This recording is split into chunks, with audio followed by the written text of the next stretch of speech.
রাফি বলতো পৃথিবীর সবথেকে ক্ষমতাবান ব্যক্তি কে? আরে এটা তো খুবই সহজ, ফুচকাওয়ালা। হ্যাঁ, ফুচকাওয়ালা? একটা সামান্য ফুচকাওয়ালা কিভাবে সবথেকে শক্তিশালী সবথেকে ক্ষমতাবান ব্যক্তি হতে পারে? তুই কি আমার সাথে ফাইজলামি করস? আরে স্যার, ফুচকাওয়ালা বড় বড় ক্ষমতাবান ব্যক্তিদেরকেও বাটে নিয়ে রাস্তায় দাঁড়ায় করাই দিই। कौन है ये लोग? कहां से आते हैं?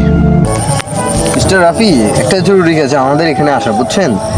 আসলে কালকে আপনার প্রতিবেশীর বাড়িতে বোমা হামলা হয়েছে, তো আপনি কি এ সম্পর্কে কিছু জানেন বা কিছু শুনছেন? আপনি কি আমাদের কোনো ইনফরমেশন দিতে পারবেন?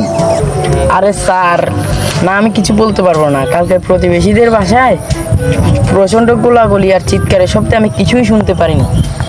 ও হো হো, আমি দুঃখিত। হ্যাঁ, আপনি তো আসলে কিছু জানেন না।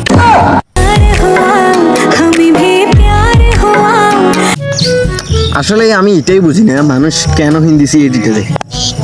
কেন রে ভাই, কি হয়েছে? আসলে যেখানে পুরো মানুষ, পুরো দুনিয়া, পুরো মানব জাতি বলে গাছ লাগাও গাছ লাগাও, আমি অবাক হয়ে গেলাম। এসি বর্ধমান বলছে পাতা লাগাও পাতা লাগাও, আবার বলে পাতা লাগাও দয়া পাতা লাগাও। भाई मारो मुझे, मारो मारो मुझे, मारो। এই মেসি, তোকে কত টাকা দিলে তুই আমার মেয়ের পিছন ছাড়বি? চৌধুরী সাহেব, আমাকে টাকার লোভ দেখাবেন না, কারণ আমি টাকার লোভ সামলাতে পারি।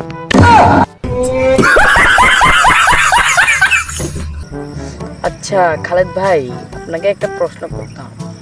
বাংলাদেশ কোন দেশে অবস্থিত? আরে বেটা, তুই সাধারণ জ্ঞান গইতে ফরস নাই? বাংলাদেশ ভারত দ্বারা ঘেরা যে দেশ, ভারত দ্বারা পরিবেষ্টিত যে দেশ, সেই দেশে অবস্থিত। ও আচ্ছা। আরে ভাই, সবুজ রং কোন রঙের হয়?